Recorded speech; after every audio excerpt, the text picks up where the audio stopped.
and then the apportionment report is a summary of that information.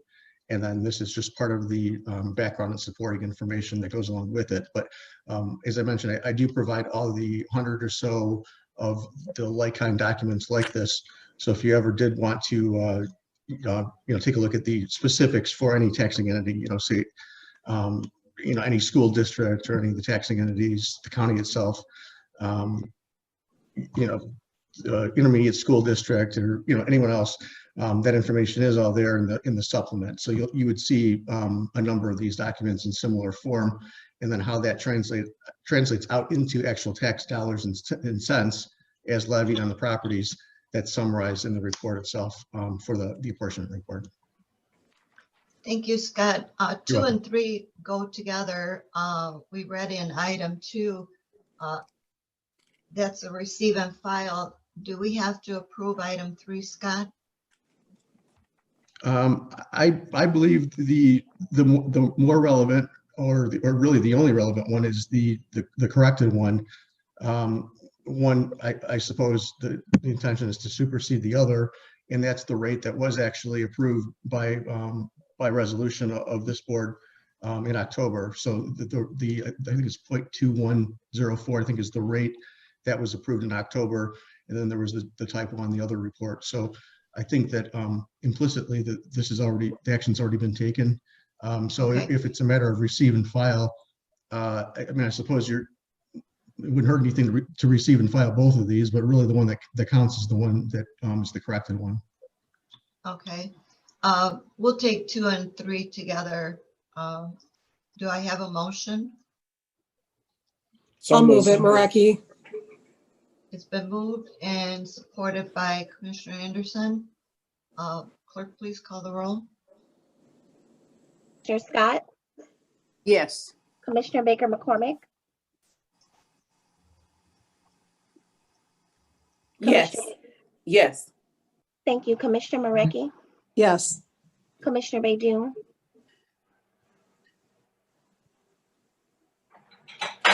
Commissioner Baydun, He's Commissioner on Anderson? mute. Yes. Vice Chair Palomera, Yes. Chair Varga, Yes, Commissioner Sorry, Baydun. Madam. Yes. thank you. Motion carries. Moving to Thank item you. number 4, communication from Eric Sabri, Wayne County Treasurer, forwarding the 2019 property sales proceeds report in accordance with the statutory requirements contained in section 211.78 of the General Property Tax Act. Thank you. Is someone from the treasurer's office here? Yes, I'm here, Treasurer. Well, Mr. how are you? Treasurer, We good also, morning. good morning to all of you. Good morning, Good Madam morning. Chair, all the commissioners. Also, we have our Chief Deputy, John Vier Adams, and LaShonda Thomas, our Deputy for Finance, on the Zoom call here. Thank you. Go ahead. I think this is a report that we submitted to you. LaShonda, do you want to talk about that?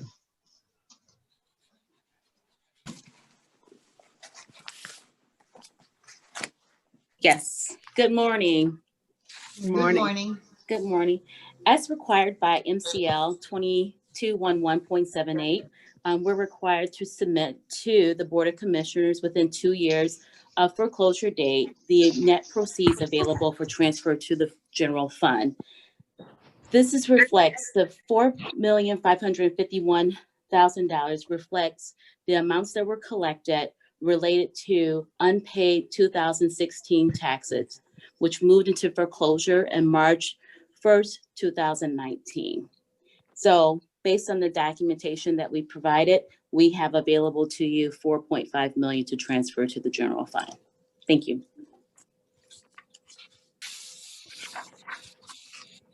Are there any questions?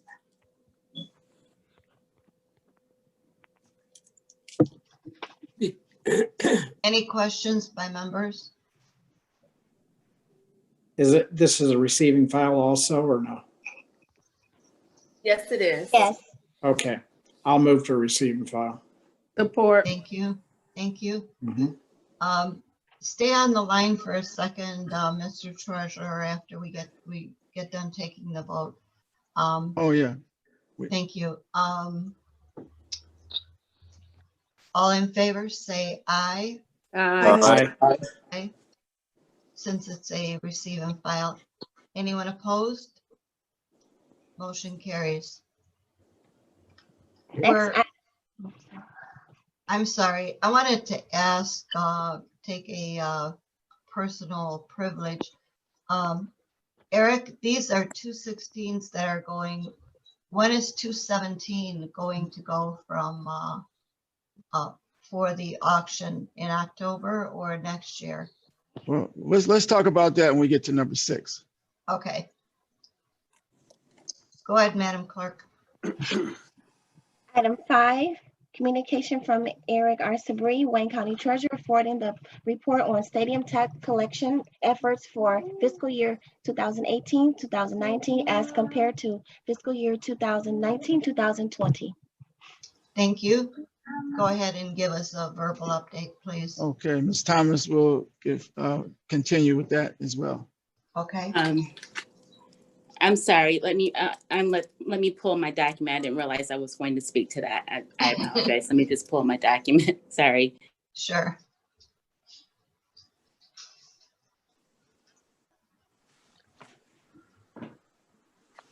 We're almost done paying for that, aren't we? I'm not sure exactly, but it's getting close. Yeah. It's getting close.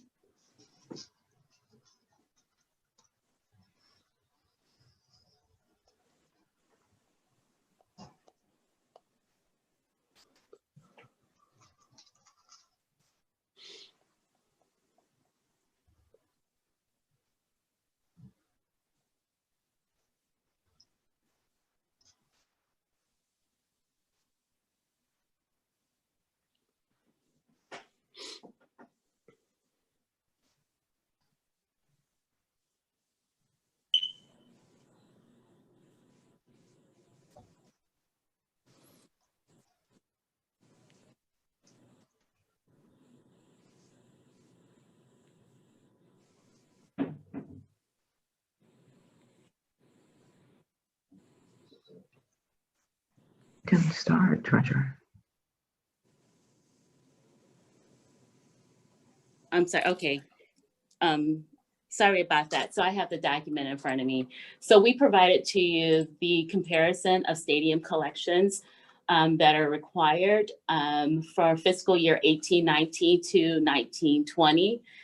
In the document, you'll see that in fiscal year 2019, we collected a total of $11 million. That's between vehicles and hotels.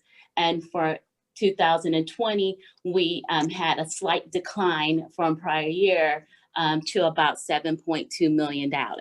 And that's primarily because of like what's going on with COVID and things of that nature that had an impact on our collections.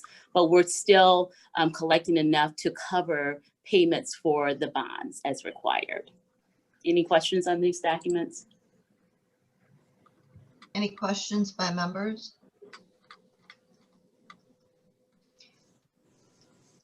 Let me ask, just to be sure that I'm correct, this was anticipated dollars, correct? I'm sorry, can you rephrase that question? I didn't understand. What do you mean by anticipated? This was anticipated for this year's budget? For FY 2019, yes. 1920, yes. Yes. Yes. So this, we've already, we're just, you're just sending it over, but we anticipated it and did our budgeting accordingly.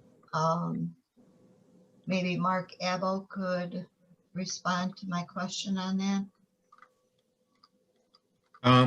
Actually, I mean, there's rather, to me, it's a rather significant drop from $11 million in 2019 to 7.2 million in 2020. I think the change in that is due to the level of economic activity as a result of the pandemic that's going on. I don't recall exactly what was budgeted, but it's hard to think that we would have budgeted that low an amount. I think it's anticipated on a going forward basis, but not necessarily for the 2020 tax year. Yeah, if I may, this Yes. is Huey Newsome, CFO. If I may, I think one of the things, if you recall all the work we did over the summer to look at the general fund and all the other funds and the recovery plan, the anticipated reduction that we planned against for fiscal 20 post-COVID included a drop. I got to go back and check and see if it ties dollar to dollar. We did anticipate a reduction in this line item as it relates to COVID. What I do need to do is go back and check and see if this number that the treasurer reported as an actual is above or below. But yeah, we did anticipate this when we. Yeah, Huey, you are correct on that. I was speaking to when we originally budgeted. We did not. Gotcha. Sorry about that. It was not in effect. But anything resulting anything that had economic activity, you're right. I mean, my recollection was several $100 million anticipated drop, which included property tax values, and anything where there was economic activity, we anticipated a significant drop. Thankfully, it did not occur that way, but you're right. It was anticipated after the pandemic started when we were looking at those numbers. I answered a question and I just wanted to be sure that I was correct, and I was. Alrighty, I remembered it as such. Thank you very much. Any commissioners, any committee members have any questions on that, on either item, any of the items for the treasurer? On 5, already, I will take a motion then. So move, Madam Chair. Scott. It's been Support. moved and supported. All in favor, say aye. Aye. Aye. Anyone opposed? Motion carries. Next item. Moving to item E6. Communication from Eric Sapri, Wayne County Treasurer, for forwarding the report regarding the changes in projections on the delinquent tax revolving fund disbursement for the current year as of September 30th, 2020. Okay. Yeah, Madam Go Chair, ahead. you wanted to ask, you were asking about 2017 taxes. Yes. I wanted to address that. I mean, we didn't have an auction at all in 2020, which would have been the 2017 taxes that would have been foreclosed upon. So there was no auction in that year in 2020 during this year. So therefore, those taxes that weren't paid in 2017 are now due just as the 2018 taxes are. So that was, I don't know if that answers your question or not. But, yeah. It does. I had a question from a constituent who was trying to set up payment plan, and I told her she was able to pay like $600, and I told her to pay that on the 17 taxes and then make the payment arrangements on the rest because she's in danger of foreclosure.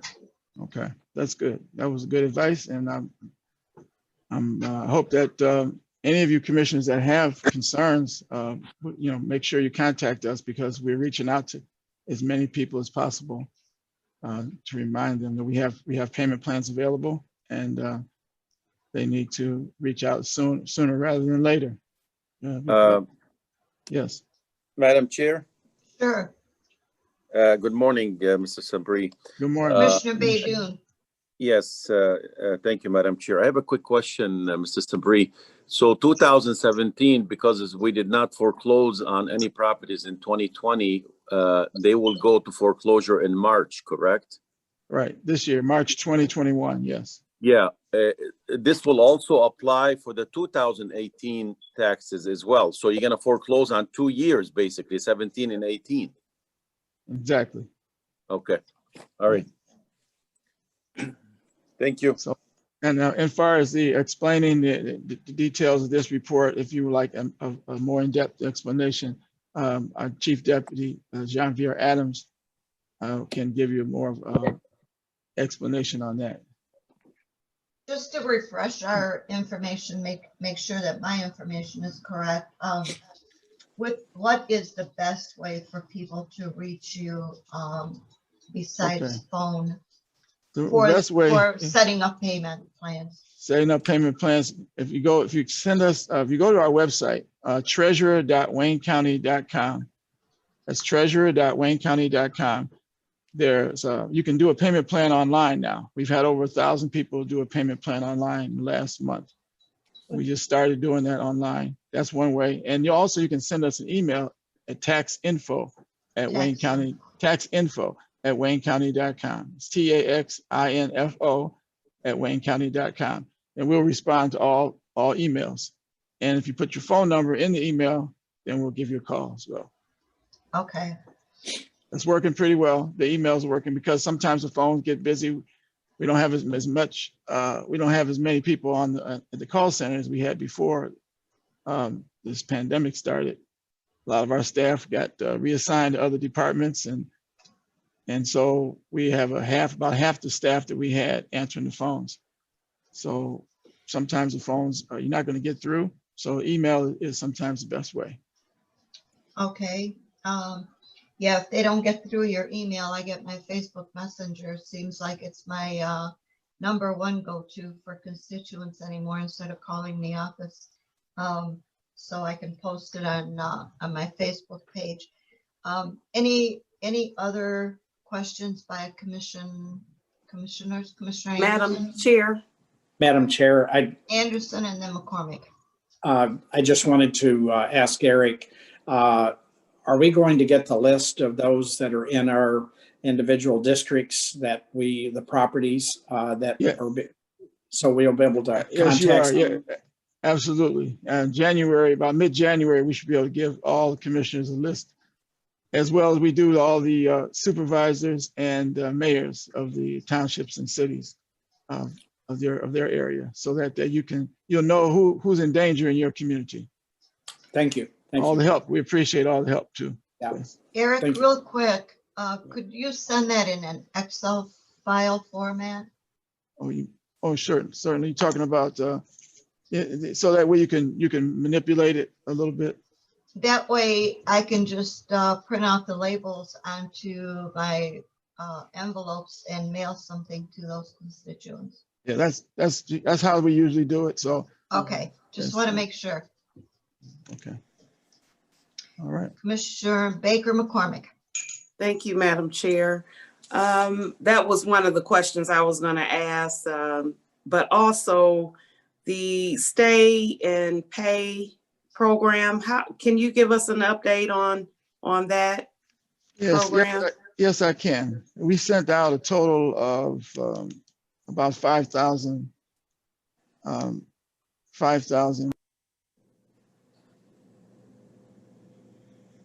You got mute, Eric. Sorry about that. Okay, We sent out about 5,000 notices to individuals who are eligible for pay-as-you-stay. And we have as of today, we have 1,144 people who have yet to respond. And we started sending notices out in April, then we sent out another group in July. We still have 1,144 people that haven't responded. So we have outreach going on through our nonprofits and through the city of Detroit as well. So we can also give you a list of those individuals if you're interested in your Yes. districts. And so, yes, we would be. okay, Mhm. that'd be good. Thank you. And then the second question I had was really related to the Wayne County Commission Youth Council. I wanted to see if you would be a guest at one of our meetings to explain to the young people what you do and your role in Wayne County. Certainly. I always love to take opportunities to share with young people. Thank you. What we do, yes. We'll reach out to your office. Okay, thank you. Thank you. Anyone else? Okay, I will take a motion then. So moved. It's been Support. moved and supported. All in favor, say aye. Aye. Anyone opposed? Motion carries. Next item. All right, thank you. And Thank good you. to see all of you. Good to see you Keep up, guys. keep up the good work. All right, thank you. Yeah. Be safe. Thank you. You too. Next item, Madam Clerk. Item number 7, communication requesting commission approval of a resolution authorizing the transfer of $17,408,250 to the county general fund for fiscal year 2019-2020, which has been identified as available for transfer for the delinquent tax revolving fund.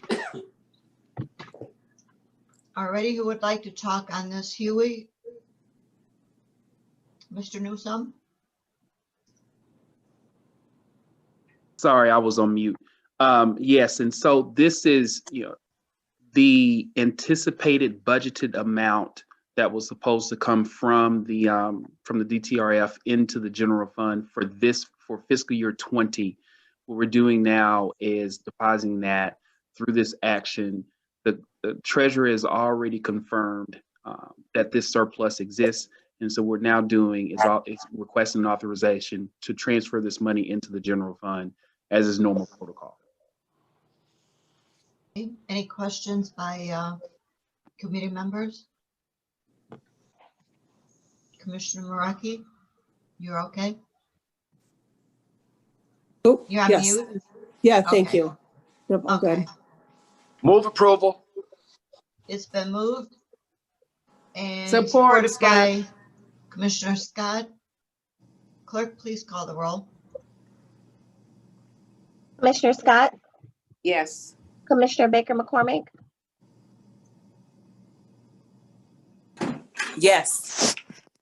Commissioner Marecki, Yes. Commissioner Baydun, Yes. Commissioner Anderson, Yes. Vice Chair Palomera, Yes. Chair Varga. Yes, Motion carries. thank you. Next item.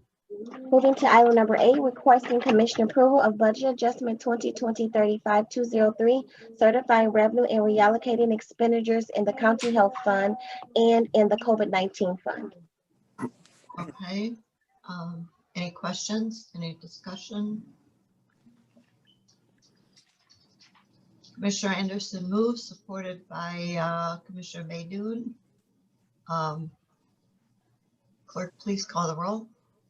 Commissioner Scott, Yes. Commissioner Baker McCormick, Yes. Commissioner Marecki, Yes. Commissioner Baydun, Yes. Commissioner Anderson, Yes. Vice Chair Palomera, Yes. Chair Varga. Yes, Motion carries.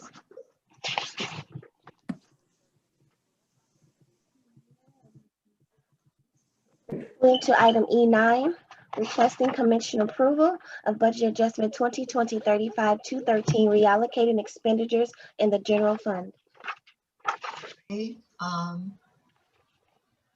Any discussion? Commissioner Palomero moves, supported by Commissioner Marecki.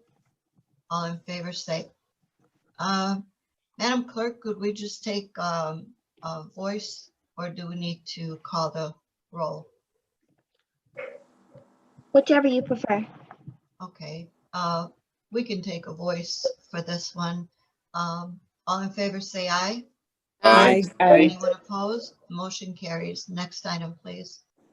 Item 10, requesting commission approval of budget adjustment 2021-35-010, reallocating expenditures in the Drug Enforcement Program Fund and in the Enterprise Internal Service and Special Assessment Fund. I'll move approval. Marecki. Support. It's been moved and supported. All in favor say aye. Aye. Anyone opposed? Motion carries. I'm sorry, who supported? Palomera. Thank you. Moving to item number 11, requesting commission approval of budget adjustment 2021-35-007, reallocating expenditures in the general fund. Discussion. Commissioner Palomero moves, supported by Commissioner Scott. All in favor say aye. Aye. Anyone opposed?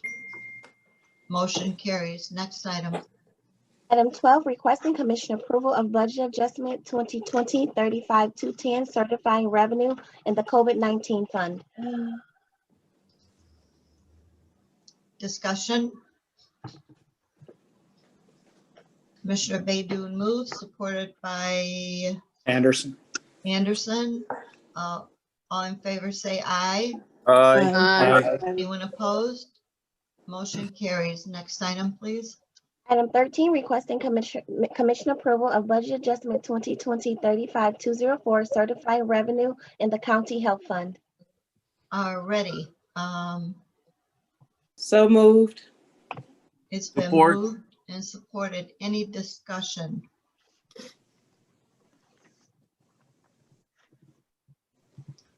Please call the roll. Commissioner Scott, Yes. Commissioner Baker McCormick, Yes. Commissioner Marecki, Yes. Commissioner Bayjun, Yes. Commissioner Anderson, Yes. Vice Chair Palomera, Yes. Chair Varga. Yes. Motion carries. We're on to item number 14, requesting commission approval of budget adjustment 2020-35216, certifying revenue in the juvenile justice abuse neglect fund. Any discussion?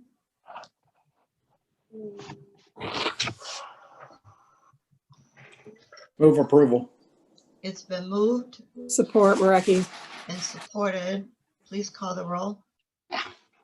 Commissioner Scott, Yes. Commissioner Baker McCormick, Yes. Commissioner Marecki, Yes. Commissioner Bayjun, Yes. Commissioner Anderson, Yes. Vice Chair Palomera, Yes. Chair Varga. Yes. Motion carries. Moving to item 15, requesting commission approval of budget adjustment 2021-35012, certifying revenue in the victim witness fund. Discussion. Move approval Mareki. Support, Scott. It's been moved and supported. Please call the roll. Commissioner Scott, Yes. Commissioner Baker McCormick, Yes. Commissioner Marecki, Yes. Commissioner Bayjun, Yes. Commissioner Anderson, Yes. Vice Chair Palomera, Yes. Chair Varga. Yes. Motion carries. Item 16, requesting commission approval of budget adjustment 2021-35003, certifying revenue in the county health fund. Thank you. Discussion. Move approval Anderson. Support. Baydun. It's been moved and supported. Please call the roll. Commissioner Scott, Yes. Commissioner Baker McCormick, Yes. Commissioner Marecki, Yes. Commissioner Bayjun, Yes. Commissioner Anderson, Yes. Vice Chair Palomera, Yes. Chair Varga. Yes. Motion carries. We have an addenda. Give me one moment to pull it up. Didn't see that.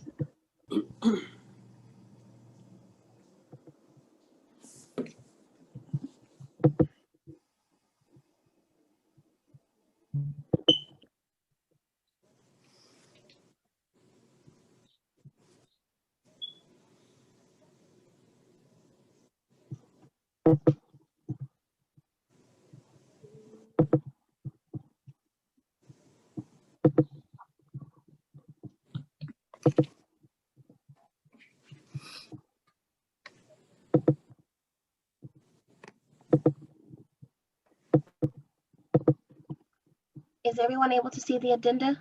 Yes. Yes. Thank you. Okay. Moving to the addenda, item number 17, requesting commission approval of budget adjustment 2021-35002, certifying revenue and reallocating expenditures in the general debt service fund and the 2018 debt service fund. Already, who'd like to speak on this issue? Madam Chair, this is Huey Newsom. I can speak on this issue. Thank you. We came to you for authorization to refund the 2010 jail bonds as well as the 2008A and 2009A guardian bonds as well. And so what we're doing now is we have we've completed the refunding, and we're now asking for authorization to adjust the budget to receive the proceeds from that refunding, and eventually liquidate those bonds. And so one thing I will say to the commission is, obviously, thank you very much for your support in getting that done. For the 2010s, which is the bulk of this budget adjustment, we had a blended true interest cost, a tick of about 3.43%, which is down from about 6% where the 2010s were. So we do see that, as a huge success. And obviously now it's time for us to receive that money so we can eventually retire retire the 2010 bonds. Okay, thank you. Mark Abel? Mr. Abel? Yeah, Madam Chair, I just wanted to comment on this because I don't know how much the commissioners realize it, but this is really, really good news for the county. The interest rate that was issued for 2018 and the annual savings here, as our CFO is telling me, is approximately $7 million a year in annual savings on the refinancing of just these bonds. 2.5 full percentage points below where they were at that point in time. So this is indicative of the strength of Wayne County at this point in time versus when these bonds were issued back in the day. So I think that this is really, really positive news. And I was really pleased to see the results of these refinancing. Yeah, it's astonishing what the savings are, and good job to all who participated, Mr. Newsome, Khalil, all of you for making this happen. We're at the right time, at the right place, and right people to make all these savings possible. Khalil, do you have any comments on this? No, just I want to thank Huey and his staff for all the hard work and the refinancing of the bonds. It was a very, very interesting process. We worked really, really hard with the rating agencies. I think folks were very, very impressed, and these savings could not come at a better time for us. So very, very proud of the work that we've done. Agree. Any commissioners want to comment? Madam Chair Anderson. Yes.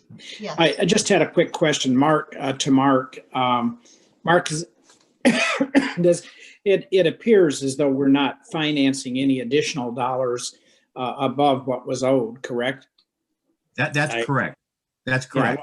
Because I know sometimes homeowners refinance, and I'm sure businesses do as well, and other levels of government where they'll refinance at while the rate might be less, they'll see an opportunity to take additional money or borrow additional money.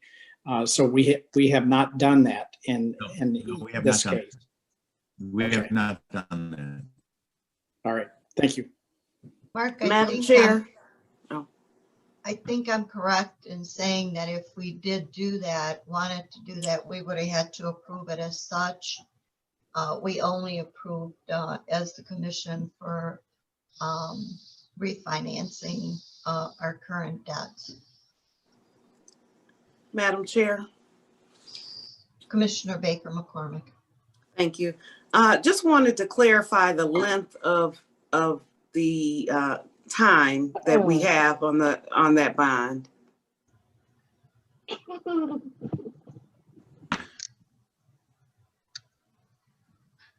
To repay it.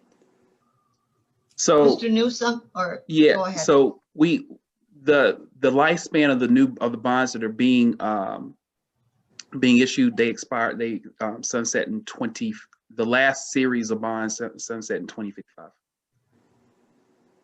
25, did you say, Huey? 2055. 55. 55?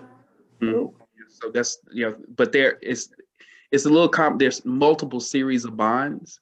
And so there is a, and I can share this in a report of how it works, because there are multiple series of bonds, but the last tail of the bonds will sunset 2055.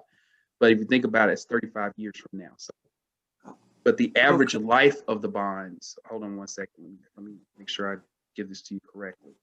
The average life of the bonds is 28 and a half years. And what was it before? I believe it was 30 when they were issued, if I remember correctly. For the 2010s, I believe they were 30. I can research that and get that back to you. Okay, so we extended it another 5 years, basically. Correct. Okay. Thank you. But I'm sure if we had the money, we could pay it off earlier too. Absolutely. Let's hope we get there. Madam Chair, Yes, Commissioner Anderson. just a quick follow-up. You know, besides what I'd mentioned before, I was concerned that just to make sure that we didn't borrow additional money, but on Commissioner Baker McCormick brought up a good point. If we're extending it out to save money in the payment, how does that, because I have to acknowledge that I did not receive this addenda or did not see it. It may have been sent to us, and I'm sure it was, but I did not see the addenda to have the backup information on it. So the reason I'm asking these questions, so the question I have is, it sounds as though we extended the length of all of the bonds that we're talking about here. No, well, not all the bonds, but not all the series of the bonds. But let me do it this way. Let me see if I explain it this way. So the way that people in the bond world will look at this net present value, right? So in theory, $1 today is worth more than $1 tomorrow. And so it isn't a situation where we just stretch the payments out and pushed all the payments back. The bonds amortize in such a way that is, I hate to say, virtually nothing. And I can share the data on this, but it's not that we shifted the weight of the repayment out to 2055. It's just that there is a long tail the way the bonds are structured. And so again, the kind of the metric that's used in the industry is present value savings or net present value, because net present value does compensate for $1 today versus 80, 90 cents tomorrow, because obviously $1 today is worth more. And so based on that, we're looking at about $48 million in net present value savings based on assumed discount rates. So I feel very comfortable in saying that it's not a matter of us just shifting this out and reconfiguring the bonds such that we're pushing payments out to later on. Yes, there is a tail here, but because the amortization schedule is such that it's such a long, thin tail, I think that the burden on the county in the out years is basically minimal. And again, I can share the data with you all. If I could interject on that, Madam Chair. Yes, Mark, and then Commissioner Scott, go ahead. When we determine the amortization period, a lot of it is just not because we want to pay it over an extended period of time. A lot of it is opportunistic as well as strategic, because our financial advisors are weighing in on what the short-term interest rates are and what the long-term interest rates are. But also included in that is balancing out the call period.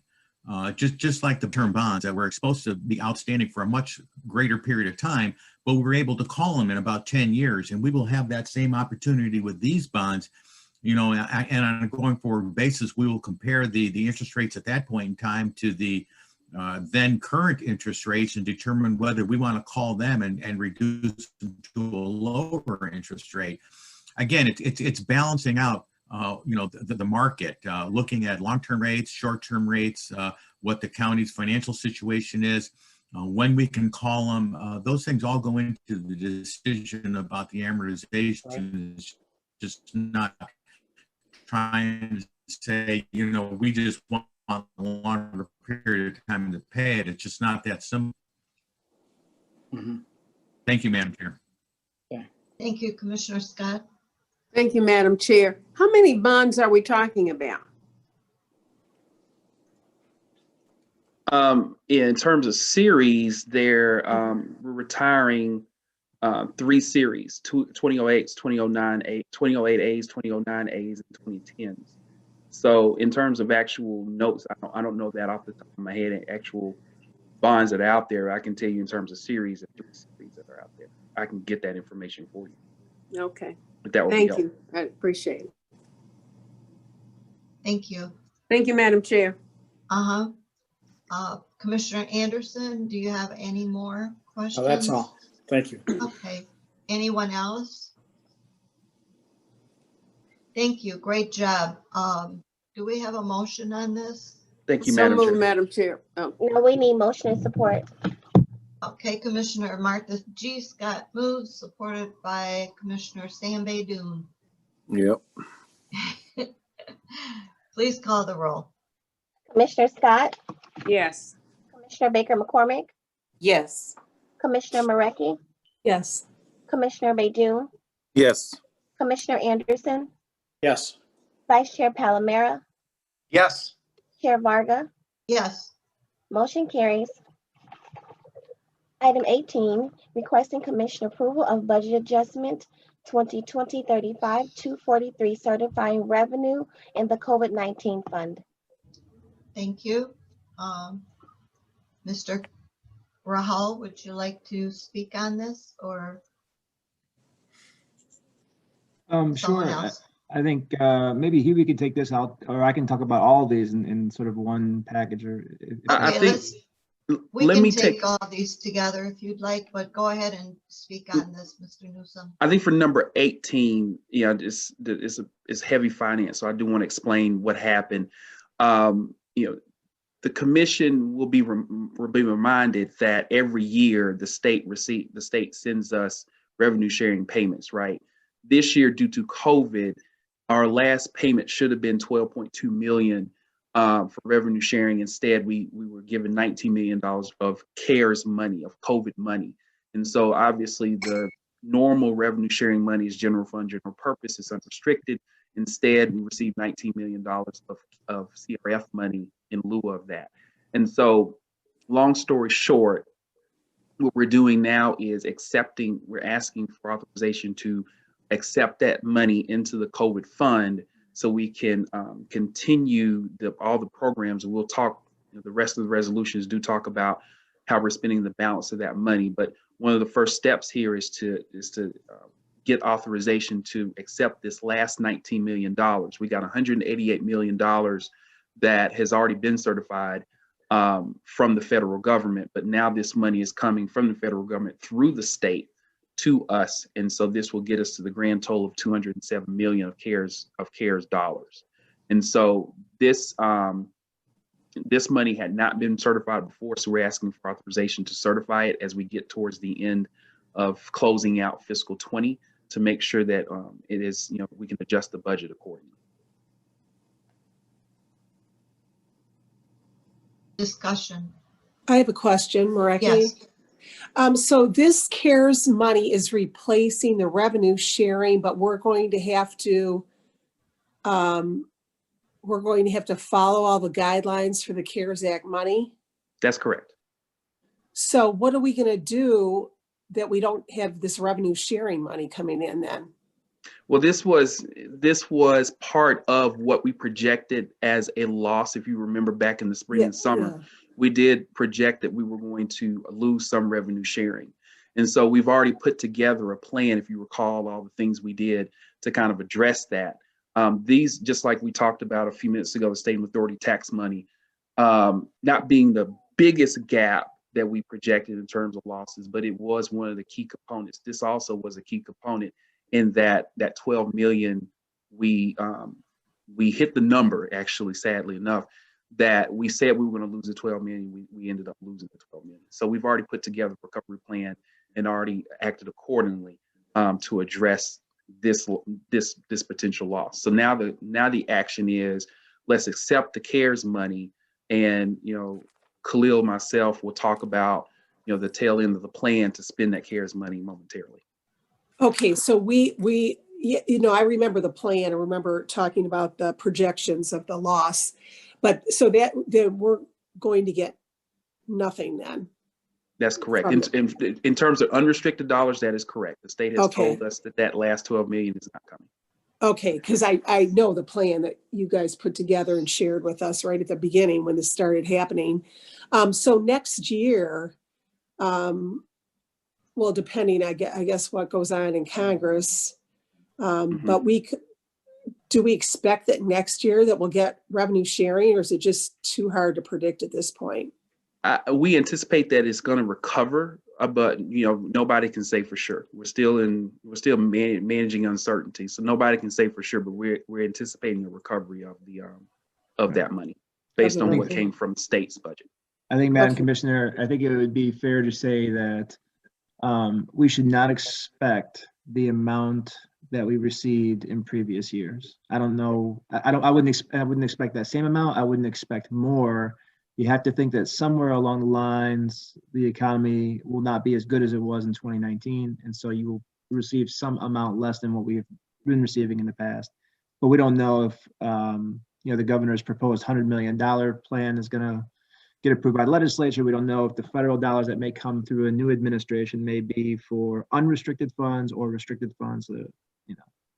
Okay, do you believe that all the counties have been treated fairly throughout the state with this deal, or haven't you really paid attention to what other groups have not received or received or?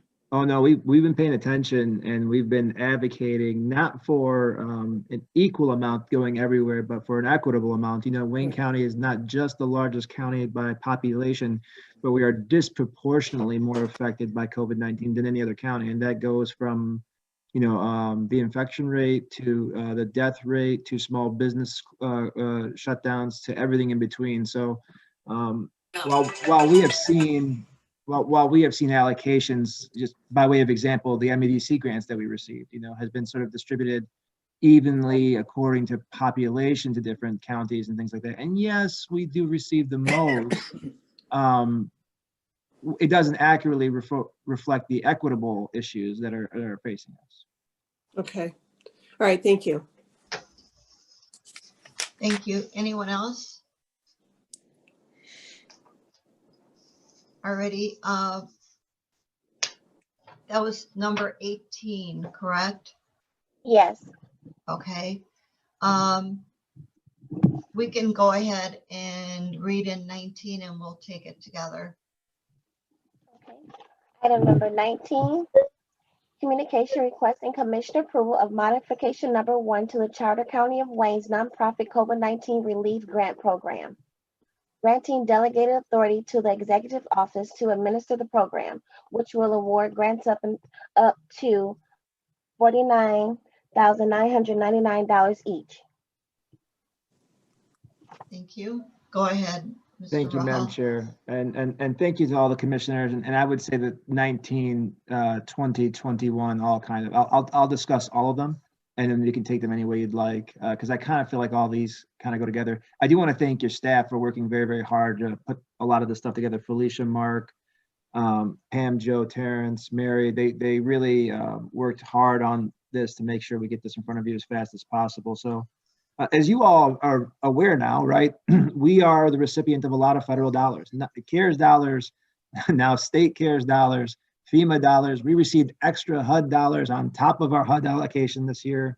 In addition to sort of the refinance and the budgetary plans we have to put in place because of revenue shortfalls, like Madam Marecki mentioned, and other things, we bear the responsibility of also spending hundreds of millions of federal dollars coming from all kinds of different places with different guidelines and those kinds of things.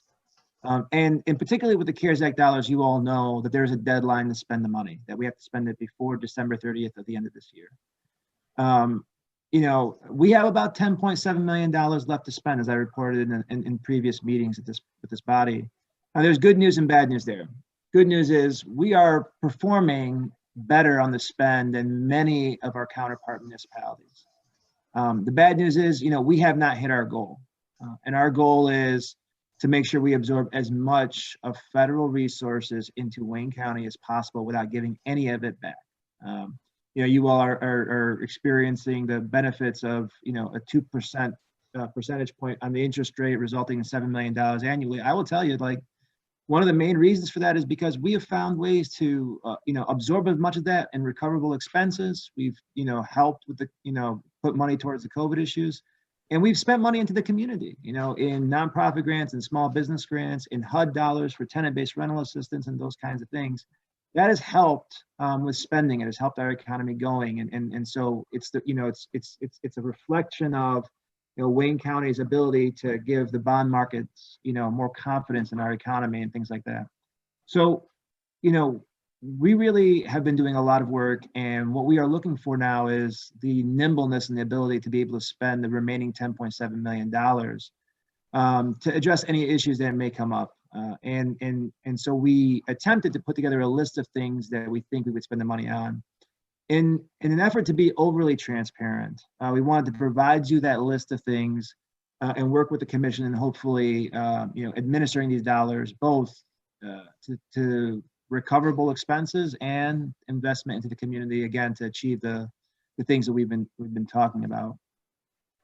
So we, in speaking with your staff, we did put together a list. We shared that with the staff, and it was your staff's opinion, and I think they're right, that only certain items may seek your approval. It's definitely, creeping up towards the end of the month, right? It is December 1st.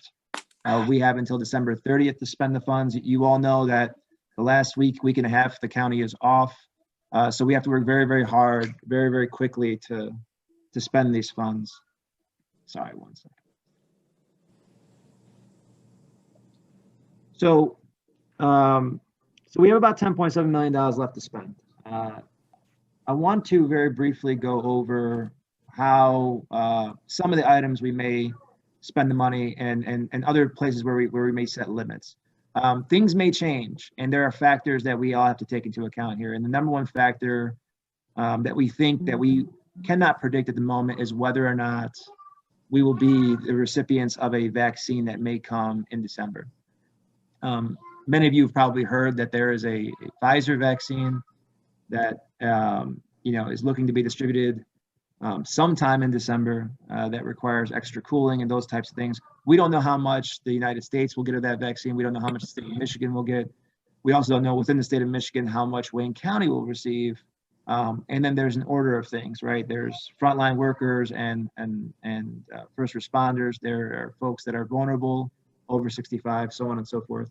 So without knowing that, we may have to shift the funding. We may need more freezers. We may need more PPE. We may need more, any number of different items to handle the vaccines. We may need more in communication. We may need more in personnel. There's no really way to tell. So we're looking for nimbleness in how we spend these funds. But if I could, Madam Chair, I'll go through a list of items that we think we have planned for, and then we'll tell you what we think we need approval for. Please do. Great. So first and foremost, we have about $700,000 spend for a networking storage system at the prosecutor's office. The current system at the prosecutor's office requires a lot of sort of hand-to-hand transaction for evidence.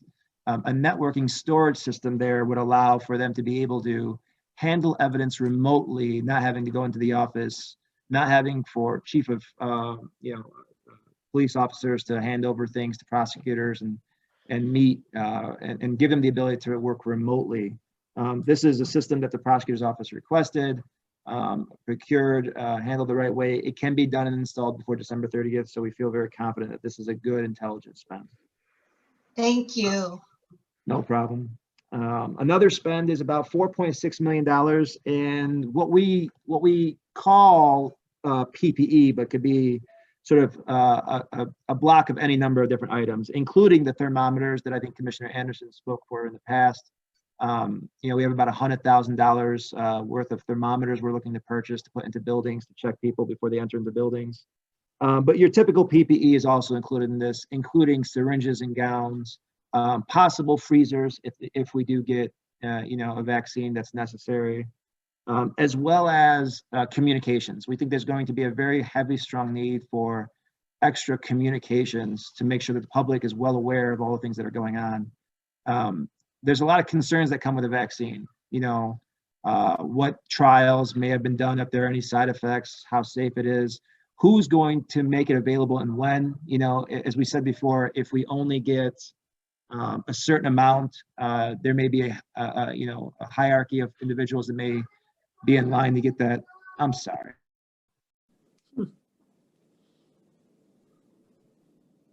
You know, the school from home thing has got us all. It's okay. I apologize. So there's a big need for communications. We anticipate, and again, this number is likely to change for sure, but we're hoping it's in the range of $4.6 million is what we're planning for in that stage. We also think that there is about $370,000 worth of spending on veteran services. We all know that during the holidays, particularly on days like today where it's snowing in the cold months, homeless veterans need a lot of services. And so with the help of a nonprofit named Faith-Based Home Buyers, we work with them in our HUD program.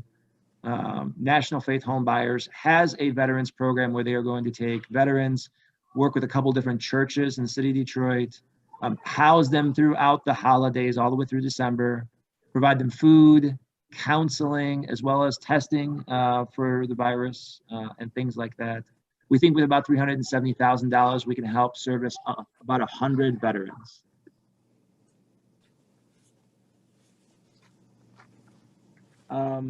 Next on the list, I mean, those are the items that we think we can do, and we can use our emergency powers to make those spends. But we wanted to be overly transparent and share with the group, you know, what our plans are to spend those dollars.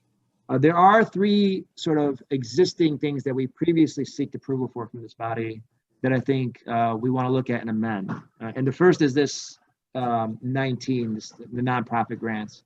You know, obviously we allocated about $1 million. We want to allocate about $3 million, and I don't think we will spend all $4 million. But we want to say up to that amount, again, in the event that, you know, say we don't get a vaccine and we have a need to spend the money very, very quickly because we can't spend it on PPE, we'll likely spend it in these kinds of areas.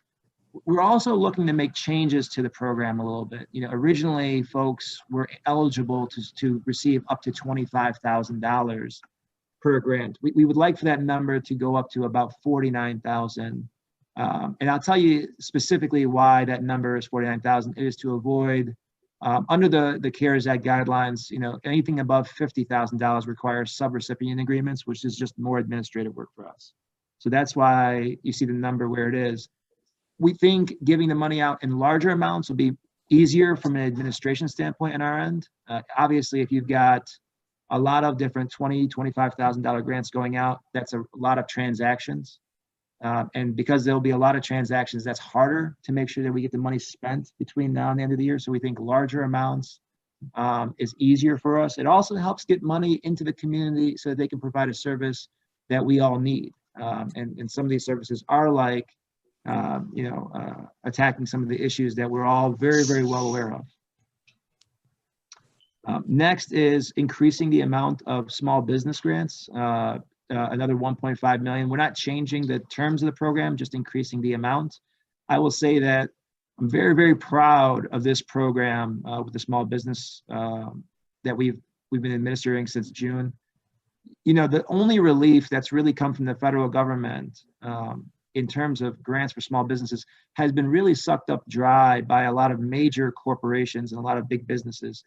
And so a lot of your mom and pop small businesses have not been the beneficiaries of a lot of these PPP loans or SBA loans that are out there.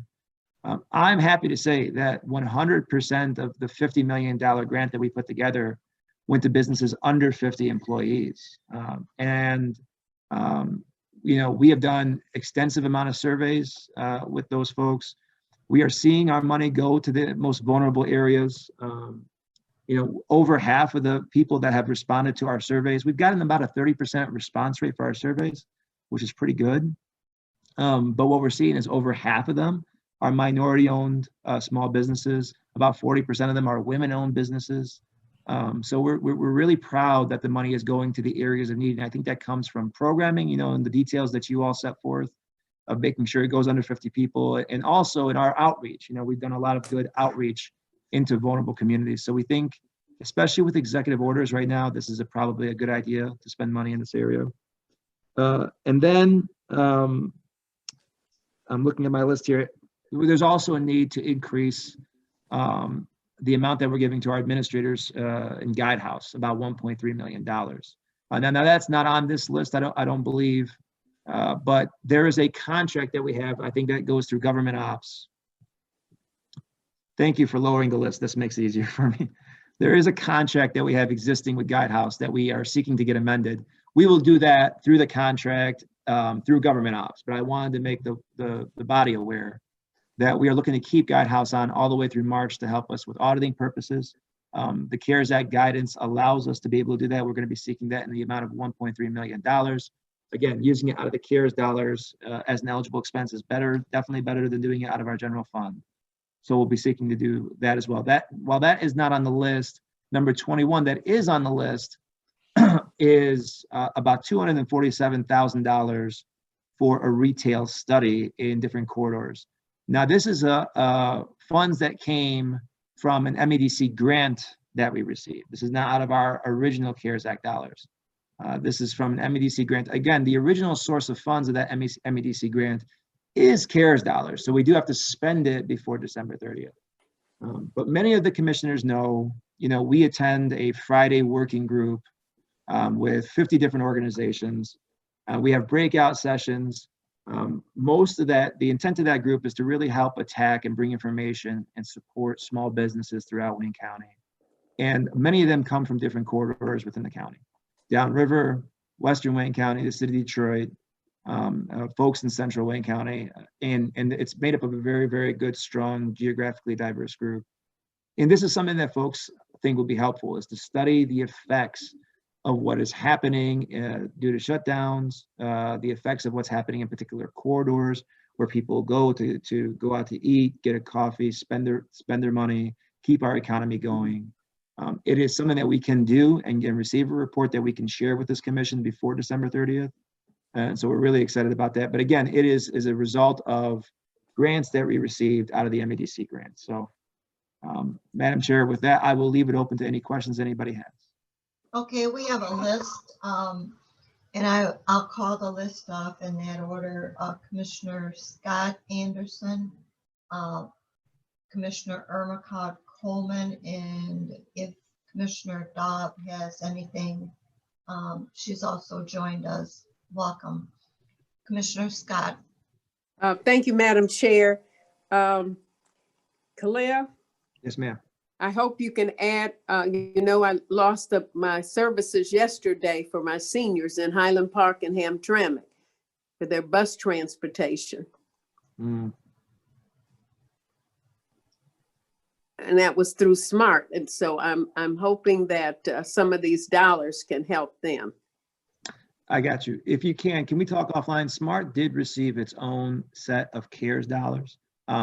And I don't know specifically why the service was lost in your areas, but I can tell you now, as the chair of SMART, one of my goals is to make sure we get back to our pre-pandemic level of service. We have not seen executive orders come down, shutting down public transit yet. So is it okay if I call you after this? It is. Congratulations. I heard you're on that board now. So, yes, He's the please. chairman. He is the chairman of the board. I'm just following in Al Haydus's footsteps. No. He just got elected to be the chairman of the board. Yeah. And we know that Khalil needs some things to keep him busy. Yeah. Yeah, that's right. Well, Chairman I'm with no sure general manager. between the county and this SMART that he chairs now, we can get some help in Highland Park and Hamtramck. Yes, ma'am. You bet. Thank you so much. I look forward to talking to you very soon. Yes, ma'am. Thank you. Thank you, Madam Chair. Okay, you're welcome. We'll also add to the list Commissioner Anderson, McCormick, and Maraki. Commissioner Clark Coleman. Yeah, I'm sure. Welcome to Ways and Means. Thank you. It's great to be here. That only adds another meeting onto my meetings for today. That's great. But anyhow, Khalil, Yes, ma'am. there is a collaboration going on with the city with some of the neighborhood groups over at the 8 Mile underpass where the homeless people gather. I'm sure Yep. you're very familiar with that. Yep. But there's been a lot of complaints from the neighborhoods about the spillover into their neighborhoods. And so they've gotten together with the, I think it's Royal Oak, and they're trying to find a way to provide the homeless folks who live there with resources to get them, to move them away from that area so they can kind of fix it up. Is that an area that COVID funds might be used for the homeless? Certainly, is there a, through the nonprofit grant, I can see that being a place where folks can get some resources, especially now that we've upped the amount.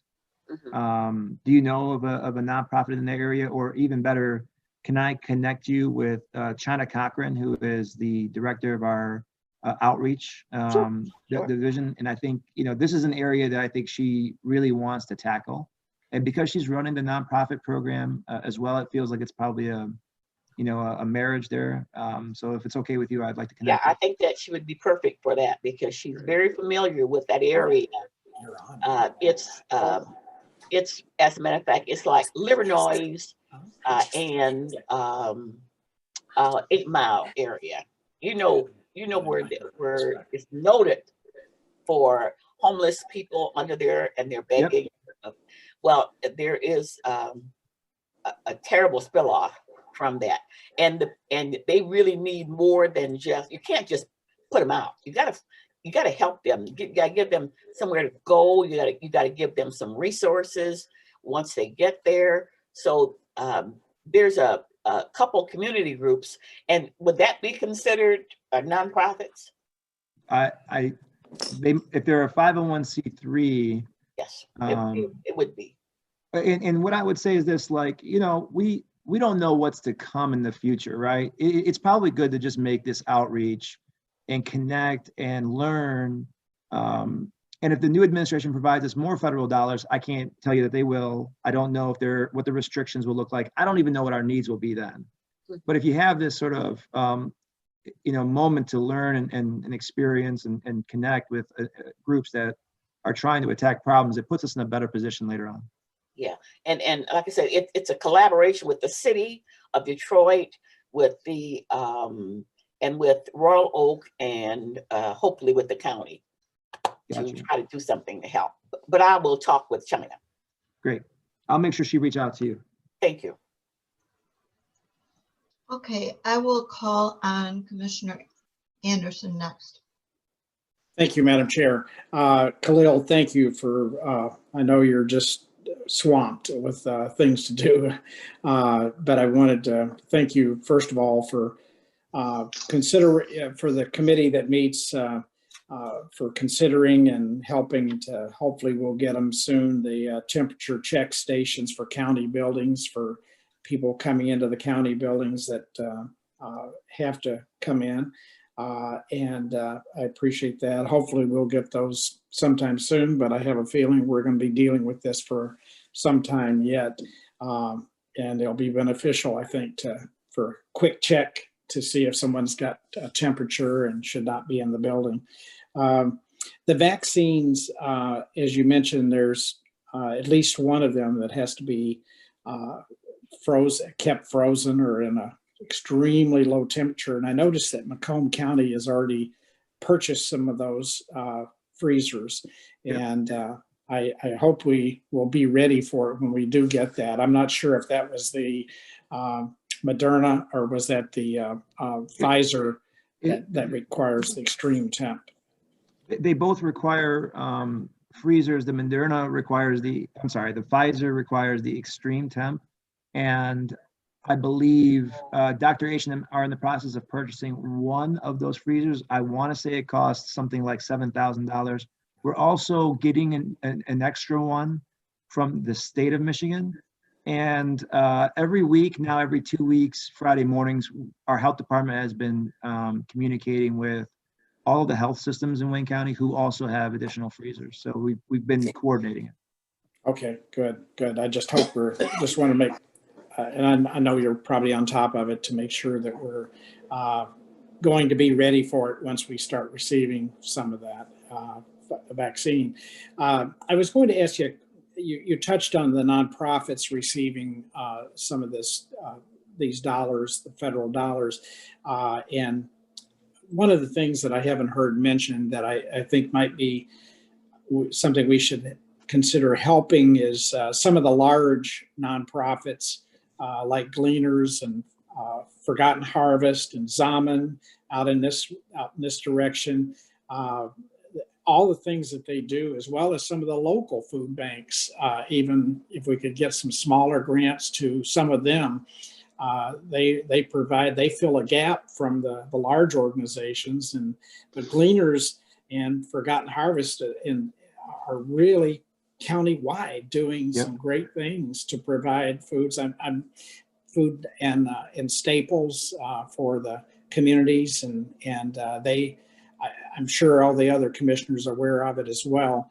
They have a regular schedule where they go to different communities to make sure that they're not overlooking someone, and well as Detroit, as well as suburban communities and downriver. So if there was any way we could direct some of that money their way too, that would be, I think, beneficial. Got you. You know, with the nonprofit program, it's on an application basis, but I can say for sure, off the top of my head, with the extra HUD dollars we received, both Forgotten Harvest and Zaman were recipients of some funds for food distribution. I don't know if Gleaners were. It wouldn't shock me if they were. It wouldn't shock me if they weren't. I just know because community development reports to me that we've worked with those organizations in the past. Certainly, we need to do more. Everybody needs to do more. So you're absolutely right.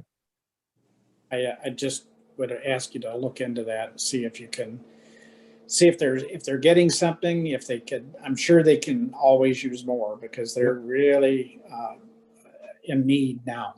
I'm seeing it. I just hate to see us get to the point that Florida and Texas, what we're seeing, there's thousands of cars lining up, and at least they're making it a little bit easier by spreading out the distribution into all the communities. And so just whatever you can do, I'd appreciate.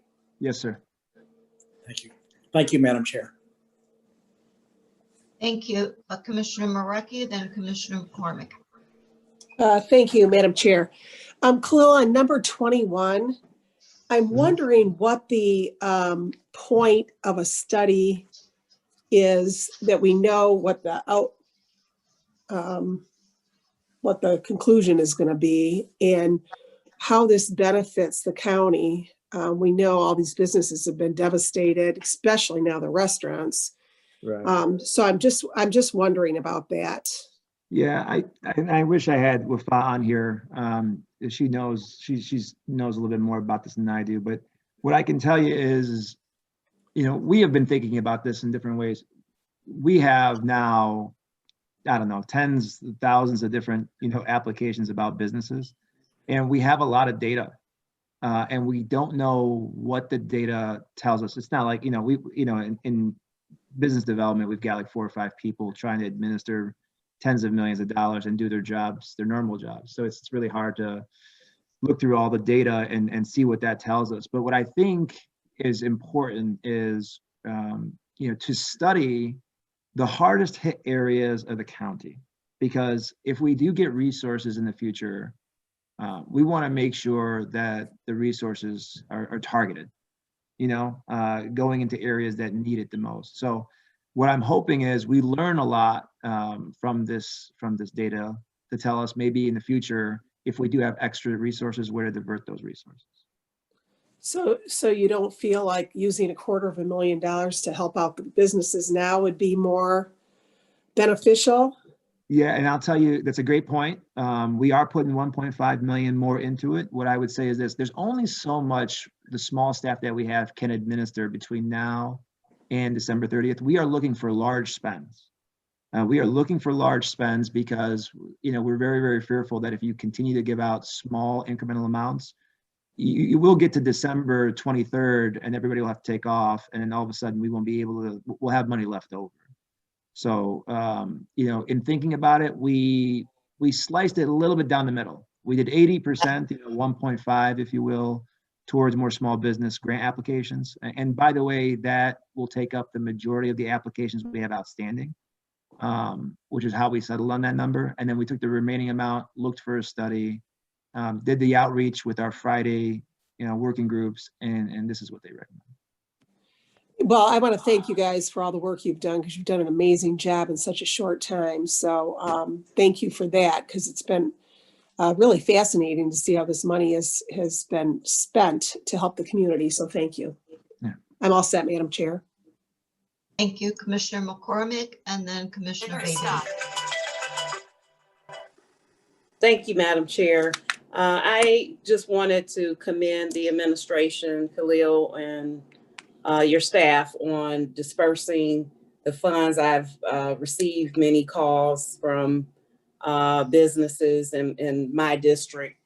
And to say that, I also think that commissioners are kind of the boots. Well, we are the boots on the ground in our districts.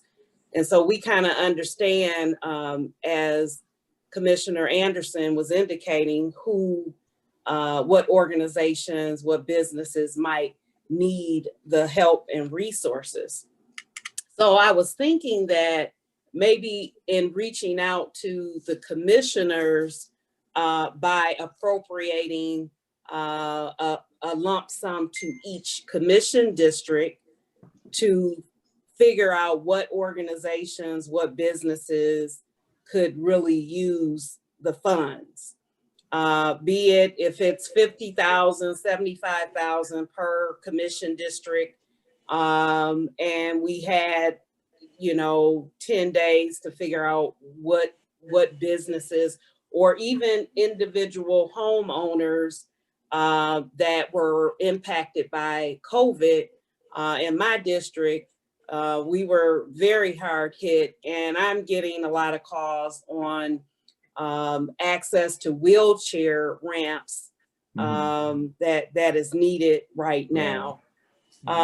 So that's just a suggestion as to how you might be able to save that to 250, almost 50,000, and figuring out where money needs to go by really relying on the commissioners in each of the districts to kind of pinpoint where monies may be needed.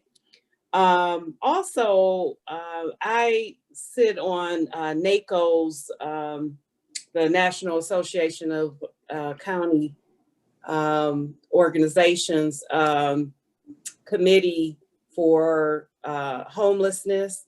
And one of the organizations, actually one of the counties in that group, they actually purchased a hotel where they actually housed the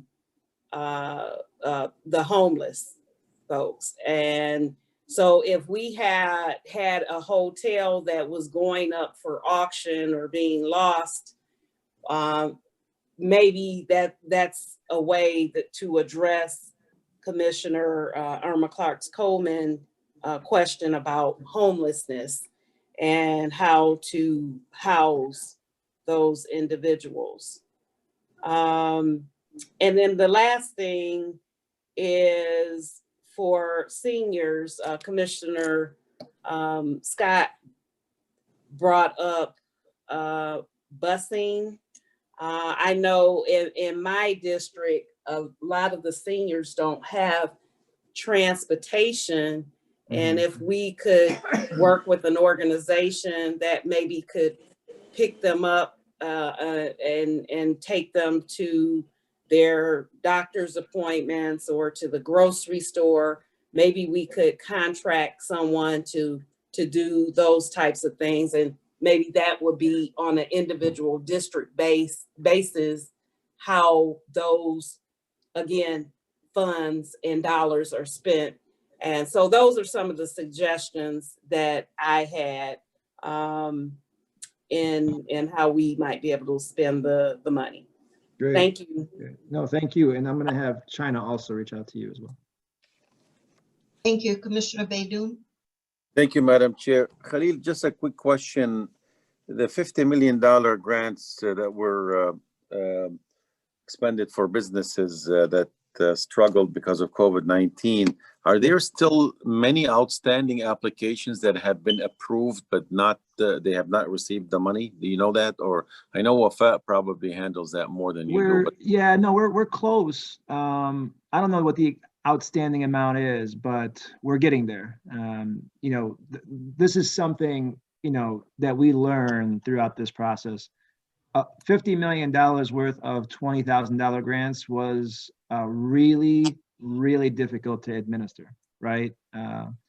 In total, right, between our $50 million grant program, the 2 MEDC grants that we received, the TCF loan program, you know, you're looking at helping over 5,000 businesses, you know, when you add it all up. So imagine my small staff trying to help with, you know, work with MMB and the Treasurer's Office to administer 5,000 direct deposits in those small amounts, which is why you see us do things now like larger spends or increasing the nonprofit amount, you know, to 49,000. But I will tell you, Mr. Commissioner, that if there is any outstanding, it's very, very little. You know, we're gonna try to add 1.5 to it, and it will be done before December 30th in the next, you know, 3 weeks for sure. And I just want to take this opportunity, Khalil, to thank you again for your leadership and the Evans administration. You guys really did a phenomenal job during this pandemic, and I know you went out of your way, all of you, you know, to find the money to help the struggling businesses. And to that, I say thank you. Thank you. I will probably tell you that I cannot find another county that has responded to the pandemic for small businesses as much as our county has. Thank you again. Thank you, Madam Chair. Thank you. Anyone else, any other commissioners who are present, whether they're on the committee or not, would like to be recognized? Any other commissioners? Al, you're awfully quiet today. Well, I'm just listening, observing, and I appreciate the hard work Khalil Rahal and his team did. I wish we have more money to assist those who in need badly, after we all know how many small businesses going out of business, the people in the line for food distribution. But, you know, we can't have everything we wish to have, but given what we have, the administration doing a great job really and managing and spending the money in the right way. So I want to thank them for that, and thank the Way and Mean doing a great job and debating the issue too. And thank the whole commission and the chair, Bell, for good job in such a difficult time. You know, good time, it's easy to manage, but difficult time, it's where the leadership needed. In Wayne County, from the administration side, from the commission side, it showed good leadership, and I hope we'll continue to do that till we go through this difficult time. Thank you. Amen. I wanted to give Mark Abbo and his team some kudos too for asking us to move the meeting for this morning so we would have plenty of time to go through all of this.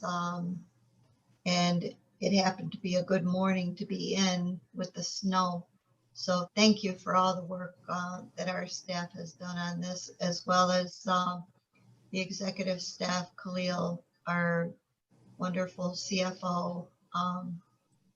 And what I will do now is I will take a motion for all items COVID related that we have not yet approved. And Madam Clerk, please remind us of those item numbers. Items 18, 19, 20, and 21. Madam Chair, I'll make a So motion moved. to approve all of them. And I'll support them, Scott. Commissioner Baidoon moves, supported by Commissioner Martha G. Scott, to approve all of these items. Clerk, please call the roll. Commissioner Scott, Yes. Commissioner Baker McCormick, Yes on 19 through 20, no on 21. duly noted. Commissioner Marecki, I am a yes on 18, 19, and 20, and a no on 21. duly noted. Commissioner Baidoon, Yes. Commissioner Anderson, Yes, on all the first three items and 21, no. I may change my mind before the full board, but duly noted. Vice Chair Palomera, Yes. Chair Varga, Yes. motion carries. And I have Commissioner Marecki and Anderson no on 21, and Commissioner Baker McCormick no on 20. No on 21. No on 21. Thank you. Right. Yes on everything else except 21. So Duly Octavia, noted. how many no's on 21? There's 3 no's for 21 And how 4 many? yes. and 4 yes. Okay, thank you. Motion carries. We'll return to the agenda. One moment, please.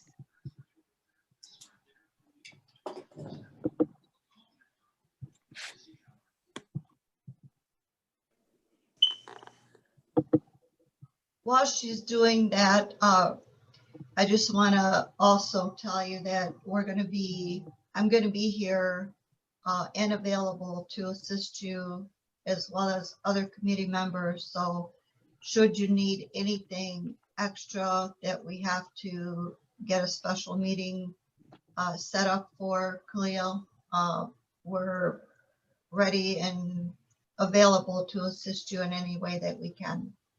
Thank you, ma'am. Go ahead, Madam Clerk. Item F, such other matters as may properly be submitted before the committee. I have none today. Any other members have anything? Okay, next item. Item G, public comments. Everyone has been. Could you? Okay, everyone has been unmuted. Have we received any emails or other communications? I have received no emails or communications, Chair. Okay, in that case, anyone from the public wishing to comment, please do so now.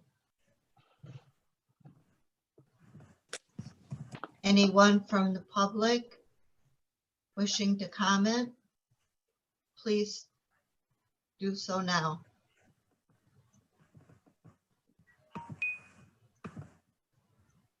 Alrighty, thank you. Next item. Item H, adjournment. So move moved. to adjourn, Anderson. Support, Marecki. Thank you, everyone, for attending. See you Thursday. Thank you. Bye. Excuse me, before everybody, Yes. everyone leaves, my meeting started 10 minutes ago. Oh, I'm sorry. So you need to sign out and then sign back. But my committee members, you need to sign back in under committee meetings. Well, thank you for joining us and we'll see you then. Bye-bye. All right, bye. Bye-bye.